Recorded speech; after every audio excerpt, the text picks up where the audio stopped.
ओम नमः शिवाय दोस्तों। 29 अक्टूबर 2024 धनतेरस के दिन सोना चांदी नहीं बल्कि 2 रुपए की यह एक चीज घर ले आना। धन की देवी मां लक्ष्मी जी साथ आएंगी दोस्तों। साल 2024 में धनतेरस का पर्व 29 अक्टूबर को मनाया जाएगा। साथ ही साथ अगर आप धनतेरस पर यह एक चीज अपने घर धनतेरस वाले दिन लाते हैं तो ऐसा समझ लीजिए कि मां लक्ष्मी इतना प्रसन्न होती है कि वह खुद आपके घर पर आती है और कभी घर को छोड़कर नहीं जाती है। विशेषकर आज की वीडियो में जो 2 रुपए की चीज हम आपको बताने वाले हैं, ये चीज अगर आप धनतेरस पर लाते हैं तो फिर कभी आपके घर में धन की कमी नहीं होती है। धनतेरस का दिन बहुत ही शुभ होता है और इस दिन इन चीजों को खरीदने से हमेशा धन में वृद्धि होती है। धन जो है ये बढ़ता चला जाता है। तो वैसे तो धनतेरस पर सोना चांदी बहुत सारी ऐसी चीजें हैं जिसकी खरीदारी की जाती है, लेकिन आपको बता दें शास्त्रों में कुछ ऐसी चीजें खरीदने के बारे में भी बताया गया है जिन्हें आप यदि धनतेरस के दिन खरीदते हैं तो फिर आपके घर में सब कुछ उत्तम ही उत्तम होता है, सब कुछ शुभ होता है, क्योंकि इस दिन इन चीजों को खरीदने से शुभता घर में आती है और जितनी भी निर्धनता है, दरिद्रता है, धन से जुड़ी समस्याएं हैं, बिल्कुल जीवन से दूर हो जाती है। तो आज की वीडियो में जो चीजें हम आपको बताने वाले हैं, अगर आप धनतेरस के दिन इन चीजों को खरीद कर अपने घर पर लाते हैं, जिन्हें खरीदने में आपको ज्यादा पैसे भी खर्च नहीं करने हैं, मात्र 2 रुपए में आप इन चीजों को खरीद सकते हैं। और इन चीजों को जब आप धनतेरस के दिन खरीद कर घर लाते हैं तो लक्ष्मी जी के साथ साथ धन के देवता कुबेर जी भी प्रसन्न होते हैं और फिर आपके घर में धन बढ़ता चला जाता है। तो धनतेरस का दिन ही एक ऐसा दिन है जिस दिन बहुत सारी चीज ऐसी है जिसे खरीदना बहुत ही शुभ होता है और इन चीजों को खरीदने से हमेशा पूरे साल आपके घर पे मां लक्ष्मी की कृपा बरसती रहती है और कभी भी जीवन में धन की कमी नहीं आती है। तो चलिए बात कर लेते हैं। पहली कौन सी वह चीज है? भक्तों, धनतेरस पर कई लोग जो हैं वो सोना खरीदते हैं, चांदी खरीदते हैं, बर्तन खरीदते हैं, बहुत से लोग वाहन खरीदते हैं। अपने सामर्थ्य अनुसार जो जिनसे जो बन पाए वह सब खरीदारी करते हैं। धनतेरस पर धनवंतरी भगवान की पूजा होती है। धनवंतरी भगवान को आयुर्वेद का जन्मदाता कहा जाता है। भक्तों, ध्यान से देखना, तब आपको समझ में आएगा। और इस दिन हमें क्या खरीदना चाहिए यह भी हम आप लोगों को बताएंगे। सिर्फ 2 रुपए की चीज। इस दिन बहुत ही सस्ती मात्र कुछ ऐसी चीजें होती हैं जिसे खरीदने से रोग और शोक यह दोनों मिट जाते हैं और मनुष्य को सुख और समृद्धि की प्राप्ति होती है। आप अपने समर्थन अनुसार आज के वीडियो में बताएंगे कुछ ऐसी सामग्री है जिसे आप खरीद सकते हैं। भक्तों, आखिर धनतेरस के दिन ही क्यों हमें कोई चीज खरीदना चाहिए, बाकी दिन क्यों नहीं खरीदना चाहिए? देखिए, जो धनतेरस का दिन होता है यह धन प्राप्ति करने का सर्वश्रेष्ठ दिन समझा जाता है। धनतेरस के दिन जो भी वस्तु खरीदते हैं उसका 16 गुना ज्यादा असर बढ़ जाता है, अर्थात शुभ हो जाता है। मान के चलिए आपने धनतेरस के दिन कोई वाहन खरीदते हैं तो वह वाहन में इतना ज्यादा असर हो जाता है, 16 गुना ज्यादा असर बढ़ जाता है और फिर उस वाहन की फिर कभी भी उससे आपके सामने दुर्घटना नहीं होंगी, किसी को नुकसान नहीं पहुंचाती। कहने का मतलब है कि धनतेरस के दिन जो भी चीजों की खरीदारी करते हैं उसमें आपको शुभ फल प्राप्त होता है। तो हमें धनतेरस के दिन क्या खरीदना चाहिए? तो आप अपने सामर्थ्य अनुसार धनतेरस के दिन आपके पास जितना पैसा है, आपके पास जो सामर्थ्य है, उनके अनुसार कुछ चीजों की खरीदारी कर सकते हैं, जो कि इस वीडियो में हम आप लोगों को बताएंगे। अगर हमारे वीडियो में बताए गए 5 में से कोई भी एक चीज आप खरीद लेते हैं, यकीन माने मां लक्ष्मी आपके घर आ जाएंगी, आपके जीवन में चल रही हर तरह की मुसीबत को दूर करेगी, साथ ही आपको धन संपत्ति प्रदान करेगी। आप सभी दर्शक हमारे वीडियो को देख रहे हैं, आप हमारे दर्शक नहीं बल्कि आप हमारे परिवार का हिस्सा हैं। चैनल से जुड़े हुए सभी सदस्यों को अच्छे अच्छे जानकारी प्राप्त हो। हम आप सभी दर्शकों को अच्छे अच्छे जानकारी बताते हैं, जिस जानकारी से आपकी निर्धनता मिट सके। आपकी निर्धनता मिटे, अगर हमारी वीडियो को देख करके किसी एक भी व्यक्ति का भला होता है, किसी की गरीबी मिटती है, तो हमें भी पुण्य की प्राप्ति होती है। आप सभी दर्शकों का जो आशीर्वाद प्राप्त होता है हम सभी दर्शकों को हर दिन वीडियो में बताते हैं। तो चैनल को सब्सक्राइब करना ना भूलें। जो पहली बार हमारे वीडियो को देख रहे हैं, हमारे चैनल को सब्सक्राइब करके हमें सपोर्ट जरूर करें हमारा मनोबल बढ़ाएं। तो आइए इस वीडियो में जानते हैं कि वास्तव में हमें धनतेरस के दिन क्या खरीदारी करना चाहिए। हम 5 चीज बता रहे हैं। आपके घरों के आसपास में यह चीज मिल जाए तो खरीद लेना। आप अपने समर्थ अनुसार खरीद सकते हैं। अगर अभी तक आपने कमेंट बॉक्स में जय मां लक्ष्मी नहीं लिखे तो जय मां लक्ष्मी जरूर लिखना। और जो बहन हमारे वीडियो को देख रहे हैं, माताएं बहनें, आप जो कमेंट बॉक्स में हैप्पी धनतेरस जरूर लिखना। तो सर्वप्रथम है कमल का बीज। ध्यान से सुनना। कमल के फल को निकालने के बाद इससे कमल का बीज निकलता है, जिसे हम कमल गट्टा बोलते हैं या फिर कमल घट्टा भी बोलते हैं। तो इसके अंदर से जो बीज निकलता है उनकी माला बनती है, जिसमें मां लक्ष्मी को सिद्ध करने के लिए इनके माला का जाप किया जाता है। ऐसे व्यक्ति की यह कथा सुनते ही गरीबी मिटेगी, सभी तरह की पूर्ण होगी।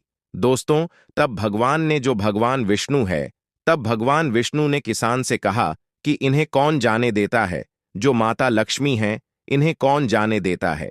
पर ये जो उनका स्वभाव है, चंचलता है, कहीं ठहरती नहीं, तो इनको जो बड़े बड़े ऋषि महात्मा लोग हैं, बड़े बड़े जो साधु लोग हैं, ये भी रोक नहीं पाते। इनको मेरा श्राप था, इसीलिए 12 वर्ष तक तुम्हारी ये सेवा कर रही थी। तुम्हारे 12 वर्ष तक जो सेवा की उसका समय पूरा हो चुका है। किसान हठपूर्वक बोला कि नहीं, अब मैं लक्ष्मी जी को नहीं जाने दूंगा। तुम कोई दूसरी स्त्री यहां से ले जाओ। जी हां, वहां पर किसान जी बोले कि मैं अब माता लक्ष्मी को नहीं जाने दूंगा। तुम कोई दूसरी स्त्री बिल्कुल ही यहां से ले जाओ, मैं इन्हें जाने नहीं दूंगा। तब लक्ष्मी जी ने कहा कि हे किसान, तुम मुझे रोकना चाहते हो तो मैं जैसा कहूंगी वैसा आपको करना होगा। कल तेरस है, मैं तुम्हारे लिए धनतेरस मनाऊंगी। तुम कल घर को लिपोत करके स्वच्छ करना। ध्यान से सुना, इसी से जुड़ा है धनतेरस का महत्व। तो रात्रि में माता लक्ष्मी ने स्वयं उस किसान को कहा कि तुम कल क्या करना। कल धनतेरस है, मैं तुम्हारे घर खुद धनतेरस मनाऊंगी। तुम कल घर को लिपुत करके स्वच्छ रखना, रात्रि में घी का दीपक जला करके रखना और शयन काल में पूजन करना। और एक तांबे की जो कलश है उसमें रुपया भरकर नियमित आपको रखना है। बिल्कुल ही आपको उसमें रुपए भर करके रख देना है। मैं उस कलश में निवास करूंगी, इसीलिए आज भी प्रथा है, आप माता लक्ष्मी की करते हैं तो बिल्कुल ही एक एक रुपए जो है माता लक्ष्मी के स्वरूप चांदी का बना हुआ सिक्का डाल दे। चाहे 1 रुपए का सिक्का क्यों ना हो, बिल्कुल ही उस कलश में डाला जाता है। दोस्तों, आज भी जब हम पूजा करते हैं माता की तो उसमें जरूर डालते हैं, किंतु तो पूजा के समय तुम्हें दिखाई नहीं दूंगी। इस तरह से माता लक्ष्मी ने किसान से बोला, मैं इस दिन की पूजा करने से वर्ष भर तुम्हारे घर में, माता लक्ष्मी ने कहा कि मैं इस दिन अगर आप पूजा कर लोगे तो पूजा करने से वर्ष भर तुम्हारे घर से नहीं जाऊंगी। मुझे रखना है तो इसी तरह प्रतिवर्ष मेरी पूजा करना। ये कह दीपकों के प्रकाश के साथ 10 दिशाओं में माता लक्ष्मी फैल गई और भगवान देखते ही देखते वहां से अंतर्ध्यान हो गए। अगले दिन किसान ने लक्ष्मी जी की कथानुसार पूजन किया, उसका घर धन धान्य पूर्ण हो गया। इसी भ्रांति वह हर वर्ष तेरस के दिन लक्ष्मी जी की पूजन करने लगा। तो यह धनतेरस त्योहार मनाने के पीछे का एक कारण, इस कथा को सुनने से व्यक्ति निर्धन नहीं होते। अब आइए मैं आप लोगों को बताना चाहूंगा 2024 में धनतेरस का पूजन मुहूर्त, शुभ मुहूर्त क्या है। तो धनतेरस का पूजन शुभ मुहूर्त 30 अक्टूबर को शाम 5:47 से शुरू होकर के शाम 7:43 तक रहेगा दोस्तों। परंतु जो प्रदोष काल का समय है 30 अक्टूबर को शाम 5:47 से 8:25 तक। प्रदोष काल में अगर लक्ष्मी की पूजन करते हैं तो इसे अति उत्तम समझा जाता है। एक काम जरूर करना, जो लोग चाहते हैं तत्काल उनको फल प्राप्त हो, तो ऐसे व्यक्ति धनतेरस के दिन शयन काल में माता लक्ष्मी को प्रसन्न करने के लिए जितना ज्यादा हो सके श्रेष्ठ का पाठ है, ये गुप्त उपाय जरूर करना। दोस्तों, चलिए दूसरी कथा बता रहा हूं। छोटी सी कथा है, ये आपको समझ में आ जाएंगी। तो पुराणों के अनुसार जब देवता और रक्षक समुद्र मंथन कर रहे थे, तब धनवंतरी इसी दिन अपने भक्तों में अमृत का कलश लेकर के प्रकट हुए थे, इसलिए इस दिन उनका पूजन किया जाता है। धनतेरस के दिन धन के देवता कुबेर की विधि विधान से भी पूजन किया जाता है। मान्यता है कि इस दिन जो व्यक्ति धनवंतरी और कुबेर देवता की पूजन करता है उसे धन और प्रतिष्ठा की प्राप्ति होती है।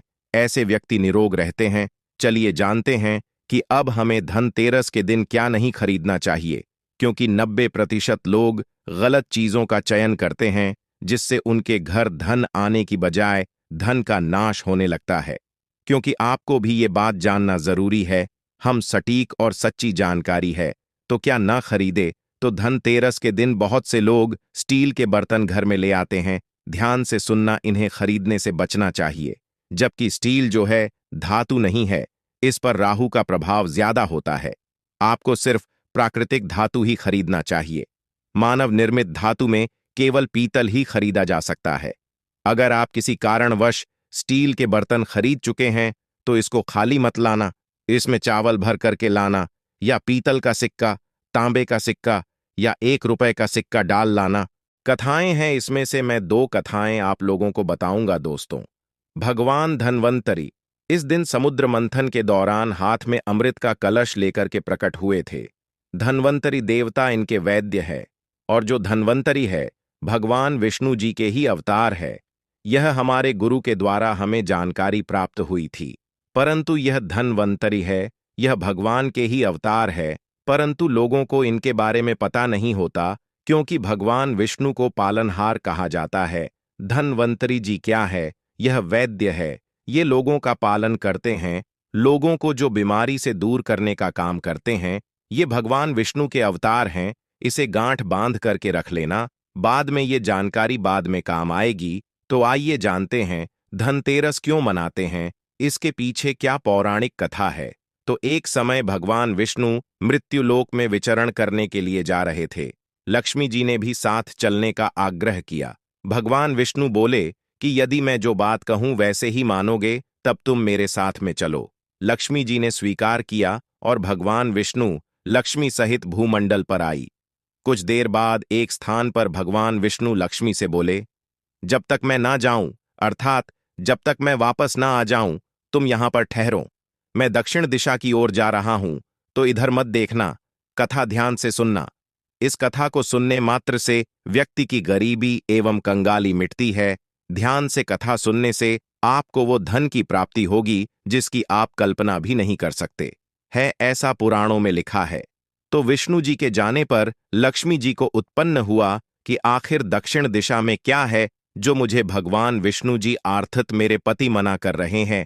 भगवान स्वयं दक्षिण दिशा में क्यों गए हैं, कोई रहस्य जरूर होगा। इस तरह के जितने सारे मन में सवाल माता लक्ष्मी के उठने लगे, लक्ष्मी जी से रहा नहीं गया। जैसे ही भगवान ने राह पकड़ी, वैसे ही मां लक्ष्मी भी पीछे पीछे चल पड़ी। कुछ ही दूर पर खेत दिखाई दिया, वह खूब खिला हुआ लहरा रहा था। सरसों का खेत का जो फूल था वे उधर ही चली जहां सरसों के खेत थे, जहां पे भगवान विष्णु जा रहे थे। सरसों की सुगंध से वे मुग्ध हो गई और उसके फूल तोड़ करके अपना श्रृंगार किया, और माता लक्ष्मी जो है आगे चली। दोस्तों, कथा को ध्यान से सुनना, ये आपको कोई नहीं बताएगा। मैं आप लोगों को इसलिए बता रहा हूं कि कथा ध्यान से सुनने से गरीबी मिटती है। आगे जब माता लक्ष्मी गई तो गन्ने का खेत मिला। लक्ष्मी जी ने गन्ने लिए और रस चूसने लगी। उसी क्षण विष्णु जी आए और यह देख लक्ष्मी जी पर नाराज होकर के लक्ष्मी माता को डांट दिया, मैंने तुम्हें इधर आने को मना किया था पर तुम ना मानी, और ये किसान की चोरी का अपराध कर बैठी। अर्थात जो गन्ने थे, गन्ने तोड़कर चूसने लगी, चोरी कर लिए। अब तुम उस किसान की 12 वर्ष तक सेवा करो, इसे सजा के रूप में स्वीकार करो। दोस्तों, इस तरह से भगवान विष्णु जी माता लक्ष्मी को श्राप दिए। ऐसा कहकर कि भगवान वहीं से अंतर्ध्यान हो गए, क्षीर सागर को चले। अब इधर की कथा को ध्यान से सुनना, इसी में छुपा है हमारे गुण भरा रहस्य। आखिर हम दीपावली क्यों मनाते हैं, धनतेरस क्यों मनाते हैं? तो लक्ष्मी किसान के घर रहने के लिए चली। वह किसान दरिद्र था। जो किसान था बहुत दरिद्र था। लक्ष्मी ने किसान की पत्नी से कहा कि तुम स्नान कर, पहले इसे मेरी बनाई लक्ष्मी देवी का पूजन करो। अर्थात लक्ष्मी जी का एक स्वरूप बना करके माता लक्ष्मी आई, फिर रसोई बनाना, तुम जो मांगोगे वो मिलेगा। इस तरह से माता किसान की पत्नी को कहा। किसान की पत्नी ने लक्ष्मी के आदेश अनुसार ही किया। पूजा का प्रभाव और लक्ष्मी के कृपा से किसान का घर दूसरे दिन अन्न धन रत्न एवं सोना आदि से भर गया और लक्ष्मी से जगमगा होने लगा, अर्थात लक्ष्मी मंगाने लगी। लक्ष्मी ने किसान को धन धान्य से पूर्ण कर दिया। किसान के 12 वर्ष बड़े आसानी से कट गए। 12 वर्ष के बाद लक्ष्मी जी जाने के लिए तैयार हुई। विष्णु जी लक्ष्मी जी को लेने के लिए किसान के यहां आए। ध्यान से सुनना तो सामने देखिए, जो किसान है उसने माता लक्ष्मी को भेजने से इनकार कर दिया।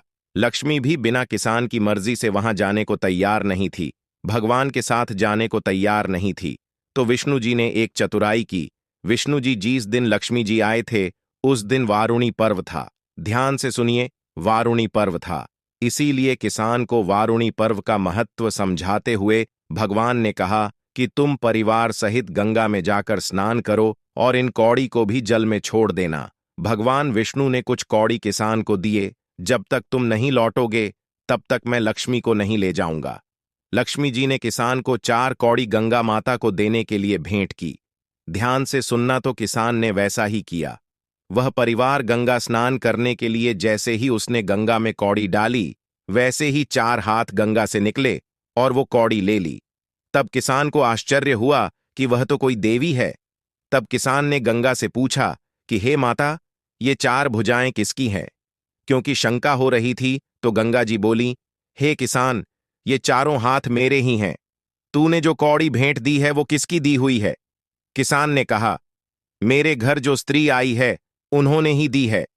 इस पर गंगा जी बोली कि तुम्हारे घर में जो स्त्री आई है वह साक्षात लक्ष्मी है, और जो है वह भगवान विष्णु है।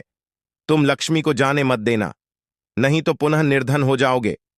यह सुनकर किसान घर लौटा और वहां लक्ष्मी और भगवान विष्णु को बिल्कुल ही दोनों के हाथ पैर पड़ करके बैठ गया और प्रार्थना करने किसान ने लक्ष्मी जी का आंचल पकड़कर बोला कि मैं तुम्हें जाने नहीं दूंगा। ध्यान से सुनना। और हां, जो व्यक्ति अगर सच्चे मन से जय माता लक्ष्मी लिखेंगे, जिससे आपके घर जो है धन वैभव से परिपूर्ण बना रहता है। वीडियो में आगे बढ़ने से पहले, जानकारी बताने से पहले, विस्तृत एकदम विस्तार से बताने से पहले सभी भक्तों से गुजारिश करना चाहूंगा, आज आना, कम से कम 10 से 12 मिनट का बहुमूल्य समय जरूर देना। दोस्तों, कमेंट बॉक्स में जय माता लक्ष्मी आपका हमारे घर में स्वागत है जरूर लिखना। तो भक्तों, दिवाली में मां लक्ष्मी को कच्चे चने की दाल जरूर अर्पित करना, क्योंकि भक्तों ऐसा समझा जाता जो कच्चे चने की दाल से मां लक्ष्मी को अर्पित करने के बाद इस दाल को पीपल के पेड़ पर चढ़ाकर आ जाते हैं तो जीवन भर माता लक्ष्मी की कृपा बनी रहती। इससे मां लक्ष्मी बहुत प्रसन्न होती है और आपको अन्न, धन एवं सभी तरह के अलौकिक सुख प्रदान है। अब जानते हैं धनतेरस की कुछ विशेष जानकारी। धनतेरस को छोटी दिवाली से एक दिन पहले मनाया जाता है। हिंदू सनातन पंचांग के अनुसार कार्तिक माह की कृष्ण पक्ष की त्रयोदशी तिथि को हम धनतेरस के नाम से जानते हैं। इस दिन धनवंतरी देवी लक्ष्मी जी और भगवान कुबेर देव की हम पूजा अर्चना करते हैं और इस दिन कोई भी सामान खरीदना बहुत ही ज्यादा शुभ समझा जाता है। सनातन धार्मिक मान्यता के अनुसार इस दिन जो भी चीजें खरीदते हैं, जैसे कि चल संपत्ति है, अचल संपत्ति, इसमें 13 गुना वृद्धि होती है। इसलिए धनतेरस पर ज्यादा 13 गुना वृद्धि होती है। यही वजह है कि लोग इस दिन बर्तन खरीदते हैं, सोने चांदी खरीदते हैं, वाहन खरीदे। इस दिन जो भी चीजें खरीदते हैं उसमें 13 गुना ज्यादा बढ़ोतरी होता है। तो दोस्तों, धनतेरस 2024 में कब है? तो सनातन पंचांग के अनुसार इस साल धनतेरस 2024 तिथि पंचांग के अनुसार इस साल कार्तिक त्रयोदशी तिथि की शुरुआत 29 अक्टूबर मंगलवार को सुबह 10:32 पर होगी और इसका समापन 30 अक्टूबर को दोपहर 1:15 पर खत्म होगा। ऐसे में उदय तिथि के अनुसार इस बार 29 अक्टूबर 2024 को धनतेरस का त्योहार मनाया जाएगा। धनतेरस के दिन धन के देवता भगवान कुबेर की पूजा की जाती है, क्योंकि धन का कोष अध्यक्ष भगवान कुबेर को कहा जाता है। इस दिन सोना, चांदी, बर्तन आदि जो खरीद सकते हैं, चलिए जानते हैं। दिवाली से पहले घर से कौन 5 ऐसी वस्तु है जिसे घर से बाहर निकाल देना चाहिए, नहीं तो माता लक्ष्मी आपके घर में प्रवेश नहीं करेंगी। क्योंकि हम प्रत्येक वीडियो में बता चुके हैं, मां, हम लक्ष्मी, धनतेरस और दिवाली दिन हर एक मनुष्य के द्वार में जाती है, घर में जाती है। माता लक्ष्मी और उनकी बहन कुलक्ष्मी, अगर अभी घर में पवित्र वातावरण सुगंधित आपने धूप जला करके रखे हैं, आपने अपने घर में गंगा जल का छिड़काव करके रखे, तो बिना पूछे मां लक्ष्मी आपके घर प्रवेश कर जाती है। जिस घर में प्रवेश कर जाए, फिर ऐसे घर में धन की रुपया पैसों की कमी नहीं होती। और जिस घर में कूड़े हैं, करकट हैं, गंदगी चीजों से घर में माँ लक्ष्मी की बहन कुलक्ष्मी घर में प्रवेश कर जाती है, तो उनके साथ में दुख, दरिद्रता उनके पीछे पीछे आती है। चलिए इस वीडियो में ऐसी कौन सी 5 ऐसी चीज है जिसे हमें दिवाली से पहले अपने घर से बाहर हटा देना चाहिए। तो पहला है टूटे बर्तन, या फिर स्टील है, प्लास्टिक है, तांबे के बर्तन हैं, ये स्टोर रूम में रखते हैं। सनातन शास्त्रों की दिवाली पर हुए बर्तन घर में रखना शुभ नहीं समझा जाता है। इन्हें आप बेच दें या फिर कहीं पर फेंक दें, क्योंकि टूटे हुए जो चीज है नेगेटिविटी का प्रतीक समझा जाता है। दूसरी सामग्री है रुकी हुई घड़ी। दिवाली के पर्व में जीवन में दिखे खुशियां लाती है। दिवाली अच्छे समय लेकर के आती है, और जो बंद घड़ी होती है इसे दुर्भाग्य का प्रतीक समझा जाता है। देखिए, हर मनुष्य चाहता है उनका समय अच्छा है। उनके साथ जो घड़ी है ये समय का प्रतीक है, और जिनके समय बंद हो, जिनके समय रुक गए हुए थे टूटे हुए घड़ी, इससे घर में नेगेटिव असर रहती, वास्तु दोष लाते। और जिसके घर में वास्तु दोष लग जाए, फिर ऐसे घर की कभी भी तरक्की नहीं होती। तो साफ सफाई के समय जो पुरानी घड़ी है, बिल्कुल ही इसे आप दिवाली से पहले घर से बाहर हटा दें। इससे माता लक्ष्मी नाराज होती है। तीसरा चीज, इसे नोट करके रखें, इलेक्ट्रॉनिक सामान देखें जो रोशनी का त्योहार समझा जाता। देखिए, माता लक्ष्मी वहीं निवास करती जहां अंधेरा ना हो। तो ऐसे में अगर आप घर की जो आपको लाइट बल्ब खराब है, तुरंत ही हटा दीजिए या फिर उसे बनवा लीजिए। और जहां पर आपके घर में अंधेरा, वहां दीप से भी उसे प्रज्वलित करके प्रकाशमान बना दीजिए। क्योंकि जो दिवाली का त्योहार है, इसे प्रकाश का त्योहार समझा जाता है। इस दिन जिस घर में फटे जूते चप्पल, अच्छा खाना और पहनना हो, दुख संपदा की निशानी मानी जाती है। परंतु अगर आप फटे पुराने जूते चप्पल अपने घर में रखते हैं, तो सनातन शास्त्रों के अनुसार इसे अनुचित समझा जाता है। फटे जो कपड़े हैं यह नेगेटिविटी लाते हैं। माता लक्ष्मी उन्हीं पर अपनी कृपा बरसाते हैं जो लोग अच्छे हैं, शुद्ध वातावरण में रहते हैं। फटे फटे चीजों को पहनना शुरू करते हैं तो दरिद्रता की तरफ कभी भी माता लक्ष्मी अपनी कृपा नहीं बरसती। तो दिवाली के दिन जो फटे जूते हैं, चप्पल है, फटे सामग्री बिल्कुल ही अब घर में उपयोग न करें। और एक बात का खास ध्यान रखना, घर के मुख्य द्वार पर जूते चप्पल दिवाली के दिन मत रखना, क्योंकि माता लक्ष्मी, स्वयं माता लक्ष्मी उस घर में निवास करती है। जिस घर में जूते चल घर के मुख्य द्वार पर न हो, जूते चप्पल में दिखे, मनुष्य का दुर्भाग्य, सौभाग्य यह दोनों बसते हैं। और देवी देवता कभी भी किसी के जूते चप्पल लांघ करके घर में प्रवेश नहीं करती। तो यदि आप जो है दिवाली के दिन या फिर धनतेरस के दिन अपने घर के मुख्य द्वार पर फटे जूते चप्पल बिल्कुल मत रखना। झाड़ू इस दिन क्यों खरीदना चाहिए? क्योंकि झाड़ू को मां लक्ष्मी का स्वरूप समझा जाता है। हमारे सनातन धर्मशास्त्र भी कहते हैं कि जो झाड़ू है ये लक्ष्मी है, और जो कचरा है राहु है। तो जो झाड़ू है हमारे घर से कचरे को बाहर फेंकने का काम करता है, अर्थात ये बाहर निकालता है। झाड़ू से हम कचरे को साफ करते हैं, तो इसीलिए झाड़ू को लक्ष्मी कहा जाता है, कचरे को राहु। तो लक्ष्मी रूपी जो झाड़ू है कचरे रूपी राहु को हमारे घर से बाहर फेंकने का काम करती है। जहां पर गंदगी होती है, वातावरण हो, वहां पर राहु आते, वहां पर केतु आते, वहां पर फिर नकारात्मक चीजों का असर बढ़ाता है। इसलिए झाड़ू घर में रखने से सकारात्मकता आती है। मां लक्ष्मी का ही स्वरूप कहा जाता है। तो आपको धनतेरस के दिन 2 जोड़ा झाड़ू जरूर लाना चाहिए। आपको जोड़े के स्वरूप में झाड़ू लाना चाहिए, और इसे लेकर के जैसे देवी मां लक्ष्मी की आप पूजा करते हैं, उसी तरह झाड़ू की भी पूजा करना है। और इससे आपको प्रार्थना करना है कि हे मां लक्ष्मी, आपकी कृपा से हमारे घर में पूरे साल, पूरे वर्ष भर अन्न धन की कमी न हो। इस तरह से प्रार्थना करना है। झाड़ू को मां लक्ष्मी का स्वरूप आपको मानना है। झाड़ू मां लक्ष्मी का ही स्वरूप है। इसके बाद है धनिया लाना है। धनिया का जो संबंध होता है सीधा धन के देवी मां लक्ष्मी से होता है। देखिए, आज भी ग्रामीण क्षेत्र में धनतेरस के दिन धनिया लाया जाता है। ऐसा समझा जाता है धनतेरस के दिन व्यक्ति घर में धनिया खरीद करके लाता है और इसे बोते हैं। तो ऐसे व्यक्ति के जीवन में जैसे जैसे धनिया का मय उगना शुरू होता है, वैसे वैसे ऐसे व्यक्ति की जीवन में चल रही परेशानी है चाहे धन संबंधी परेशानी हो, चाहे किसी भी तरह का परेशानी हो, वो सभी दूर हो जाती है।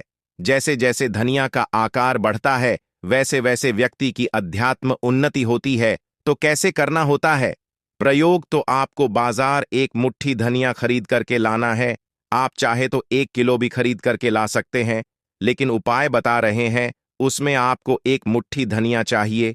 एक मुट्ठी धनिया को लाल रंग के वस्त्र में आपको डाल देना है और इसे मां लक्ष्मी के श्री चरणों में समर्पित कर देना। आपको प्रार्थना करनी है कि मां इस धनिया से हमारा दुर्भाग्य दूर हो। इस तरह से प्रार्थना करते हुए कुछ धनिया आपको अपने घर के मसाले में डाल देना है पीस करके, और कुछ धनिया को आपको जमीन में बो देना है। जैसे जैसे धनिया उगना शुरू होंगे, वैसे वैसे आपकी प्रगति होना शुरू हो जाता है। फिर ये लगाए हुए धनिया को, जो कच्चे धनिया होता है, आपको इसे आप जो सब्जी के रूप में आप इसका प्रयोग कर सकते हैं। आप इसे खाना चटनी में भी बना करके आप इसे खा सकते हैं।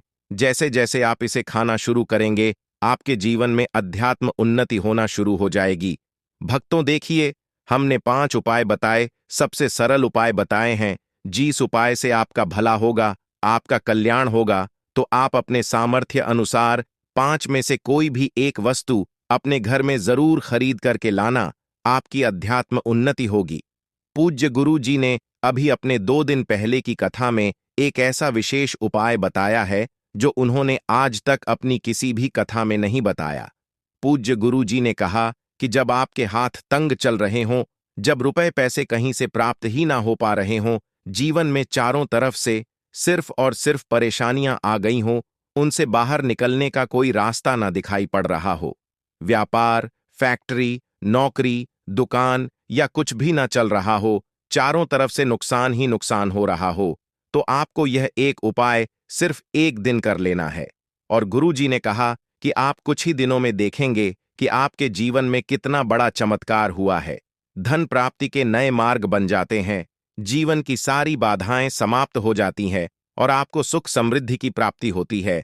तो चलिए जानते हैं इस विशेष उपाय के बारे में, जिसमें आज हम आपको बताएंगे कि धनतेरस पर वह ऐसी क्या चीज है जो नहीं खरीदना चाहिए। साथ ही हम आपको यह भी बताएंगे, सफाई करते समय धनतेरस पर एक चीज घर से कभी मत फेंकना। साथ ही जानिए, झाड़ू धनतेरस पर खरीदे या दिवाली पर, कौन सी झाड़ू खरीदे, सीखों वाली, प्लास्टिक वाली, नारियल वाली, कौन सी खरीदे। आइए भक्तों, जानते हैं धनतेरस क्यों मनाते हैं। वीडियो आपको धनवान बना देगी। आज हम आप लोगों को दिवाली, धनतेरस, इसकी संपूर्ण जानकारी बताएंगे। क्या करने से बचें जिससे हमारे घर में अन्न धन की बढ़ोतरी हो। सारी जानकारी इस वीडियो में हम आप लोगों को विस्तार से बताएंगे। इस वीडियो को ध्यान से देखिए। हमारे सनातन हिंदू धर्म में दिवाली का त्योहार बहुत ही ज्यादा धूमधाम से मनाए जाते हैं। यह 5 त्योहार कहे जाते हैं। धनतेरस के दिन से जो 5 दिवसीय त्योहार है शुरू होता है, और दोस्तों दूज के दिन इसका समापन होता है। कैसे, थोड़ा सा जान लीजिए। पहला होता है धनतेरस, दूसरा जो होता है वह चौदस, जो नरक चतुर्दशी होते हैं उस दिन, और उसके बाद होते हैं दिवाली अर्थात दिवाली की रात। इसके बाद आते हैं गोवर्धन पूजा। फिर दोस्तों इसी तरह से 5 दिवसीय त्योहार कहा जाता है। इसमें 5 दिन पूजा करते हैं। हाँ, अधिकतर लोग कमेंट करके पूछ रहे थे, तो देखें दिवाली का त्योहार कब है। 31 अक्टूबर 2024 को है, और दिवाली के दिन खासकर माता लक्ष्मी जी, भगवान गणेश जी और भगवान कुंवर जी, इनकी पूजा अर्चना जरूर करना चाहिए। इस दिन माता लक्ष्मी की कृपा हासिल करने के लिए जितना ज्यादा हो सके, जो टोने होते हैं, टोटके होते हैं, इसका उपयोग कर सकते हैं। दिवाली की रात कुछ उपायों को करते हैं, सही तरीके से करते हैं, तो माता लक्ष्मी स्थायी रूप से आपके घर में वास करे, धन की देवी आपके घर में सदा के लिए वास कर जाते हैं। तो देखिए, जो कमल गट्टा होते हैं, ये माँ लक्ष्मी को बहुत पसंद है। कमल का जो बीज होता है, माँ लक्ष्मी को बहुत पसंद है। तो एक काम, धनतेरस के दिन धनवंतरी महाराज को और माँ लक्ष्मी को 5-5 बीज, आपको कमल का बीज समर्पित कर देना, और आपको प्रार्थना करना है कि हे माँ लक्ष्मी, आप हमारी गरीबी मिटाएं। धनवंतरी महाराज से प्रार्थना करना है कि महाराज हमारे घर में सभी लोग हमेशा निरोग रहे, निरोग काया की प्राप्ति हो, यही हम आपसे आशीर्वाद की कामना करते हैं। इस तरह से प्रार्थना करते हुए कमल का बीज इस दिन खरीद करके लाइए माँ, लक्ष्मी धन्वंतरी महाराज को समर्पित कर सकते हैं। आजीवन आप निरोग रहेंगे और आपके जीवन में धन का कमी नहीं होगा, क्योंकि इस समय में सभी दिव्य जागृत अवस्था में होती है। धनतेरस के दिन और आपकी पुकार सीधा मां लक्ष्मी और धन्वंतरी महाराज तक पहुंचती है। इसके बाद है औषधि। देखिए, इस दिन औषधि क्यों खरीदना चाहिए? क्योंकि औषधि हमें निरोग कार्य प्रदान करती, हमें जो निरोग रखने का काम करती है। तो ऐसी मान्यता है कि इस दिन धनतेरस के दिन, क्योंकि इस दिन धन्वंतरी महाराज जो है समुद्र मंथन उत्पन्न हुए थे और अमृत का कलश लेकर के उत्पन्न हुए थे। धन्वंतरी महाराज को, धन्वंतरी देवता को जो है देवताओं के वैद्य कहा जाता है। दुनिया का सर्वप्रथम सबसे बड़ा जो वैद्य है धन्वंतरी महाराज है। ये देवताओं के वैद्य है और ये हमारे लिए भी पूजनीय। हम सब इनकी पूजा करते, इनकी पूजा के कारण ही हमें वेद का ज्ञान प्राप्त होता है। तो इस दिन जो है काला बज, घोड़ बज या फिर जो है शंकर जटा, ये सर्व औषधि नाम की एक औषधि भी आती है। आप इसे खरीद करके घर में ला सकते हैं और अपने घर में स्थापित कर सकते हैं या फिर धन्वंतरी महाराज को समर्पित करते हैं। तो जब तक यह औषधि आपके घर में रहेगी तब तक आपके घर में बिल्कुल ही किसी को रोग नहीं आएगा। और वैसे भी कहा जाता है इस दिन औषधि खरीद करके लाने के बाद, जैसे कि बच्चा है, शंकर चट है, सर्व औषधि आते हैं। आप जो है इस दिन इंद्रजल नाम की जो जड़ी आती है वह भी खरीद करके ला सकते हैं, या फिर किसी भी तरह की चमत्कारिक पेड़ पौधे की जो बाधा होती है या फिर चमत्कारिक जो वनस्पतियां होती हैं, यह खरीद करके लाकर धन्वंतरी महाराज को समर्पित करें। ऐसा कहा जाता है इस दिन समर्पित करने के बाद यह जो औषधियों होती हैं, जड़ी बूटियां होती हैं, जागृत अवस्था में हो जाती हैं। मान के चलिए किसी को लंबे समय से कोई बीमारी ठीक नहीं हो रही है, तो इस दिन समर्पित किए गए औषधि की अगर 2 से 3 बूंद अगर जो लंबे समय से बीमार पड़े, खाट में पड़े, वो चलने फिरने में समर्थमान नहीं, तो उसके नाक में अगर इसके 2 से बूंद जो आप औषधि ला रहे हो उसके 2 से 3 बूंद नाक के द्वारा दिया जाए तो वह व्यक्ति भी ठीक होके कुछ दिनों के भीतर में चलने फिरने लायक हो जाता है। कहने का मतलब है कि इस दिन सभी तरह की जो औषधि होती है उसे जागृत करने की जरूरत नहीं पड़ती, स्वयं जागृत होते हैं। इसलिए इस दिन औषधि ला करके आप समर्पित जरूर करें। इसके बाद है गोमती चक्रा और कौड़िया। दोस्तों, जो कौड़ी होती है बचपन में काफी खेली जाती जो कुंती चक्र होता है, यह भगवान विष्णु से उत्पन्न हुआ है। एक धार्मिक कथा के अनुसार जो गोमती चक्र है भगवान विष्णु से उत्पन्न हुआ है, कौड़ी मां लक्ष्मी से उत्पन्न हुआ है। इसके बारे में एक हम कथा भी बताएंगे। तो इस दिन आप अपने सामर्थ्य अनुसार 5 गोमती चक्र और 5 कौड़ी जरूर लाना। पीली कौड़ी जरूर लाना। पीली कौड़ी को मां लक्ष्मी की बहन कहा जाता है, क्योंकि मां लक्ष्मी भी समुद्र मंथन से उत्पन्न हुई है और कौड़ी भी समुद्र से उत्पन्न हुई है। ऐसा कहा जाता है जिस स्थान में कौड़ी हो वहां मां लक्ष्मी स्वतः खींची चली आती है। ठीक उसी प्रकार से जिस तरह से जो चुंबक होता है लोहे को अपने ओर आकर्षित करने का काम करता है, उसी तरह जो यह कौड़ी है यह मां धन लक्ष्मी को अपनी तरफ आकर्षित करता है। भक्तों, हमारे सनातन धर्म शास्त्र कहते हैं कि इस दिन गोमती चक्र और कौड़ी मां लक्ष्मी को जरूर समर्पित करना चाहिए। गोमती चक्र समर्पित करने से जो गोमती चक्र का स्वाभाविक स्वभाव है कि आपके जीवन में चल रही परेशानी को समाप्त करते हैं, गोमती चक्र का सरल असर है, यह स्वयं असर दिखाते हैं। जिस घर में गोमती चक्र रखा हो उस घर में किसी भी तरह का बाधा नहीं आने देता है। तो आपको 5 गोमती चक्र लेना है और 5 आपको पीली कौड़ी लेने हैं। अगर आपके समर्थ हैं तो आप जो है 21 गोमती चक्र और 21 पीली कौड़ी जरूर ले लेना, और आप जो है मां लक्ष्मी को इस दिन समर्पित कर देना। या फिर घर के किसी बच्चे को नजर दोष लगा है या घर में किसी बच्चे जल्दी नजर दोष लग जाता है तो ये काम जरूर करना। इस दिन गोमती चक्र को लाल कपड़े में बांध करके जो छोटे बच्चे को नजर दोष लग जाता है उसे पहना देना, आजीवन नजर दोष नहीं लगेगा। फिर जिनके घर में लंबे समय से बीमारी है, जो बीमारी से छुटकारा पाना चाहते हैं, खुद आपको कोई रोग ना हो, भक्तों अब आप चाहते हैं कि रोग से आपको मुक्ति मिल जाए या फिर किसी ने आपके ऊपर में कुछ किया है, कराया है, तो आपको इस दिन 7 गोमती चक्र लेना और शरीर से 7 बार उतारा करके इसे बहते हुए जल में बहा देना है। बहते हुए की निर्मल धारा में प्रवाहित कर देना है। बिल्कुल ही जल की धारा के साथ में आपके शरीर में किए गए तंत्र विकार घूमती चक्र खींच लेगा, बहा देगा और आपका जीवन बीमारी से मुक्त रहेंगे। इसके बाद है झाड़ू। भक्तों, हम आप सभी दर्शकों को इस तरह संपूर्ण जानकारी बता रहे हैं, स्पष्ट जानकारी बता रहे हैं, ताकि आप सभी दर्शक इस चीज को खरीदते समय संकोच न करें। आप सब हमारा परिवार है, आप सब हमारा हिस्सा है।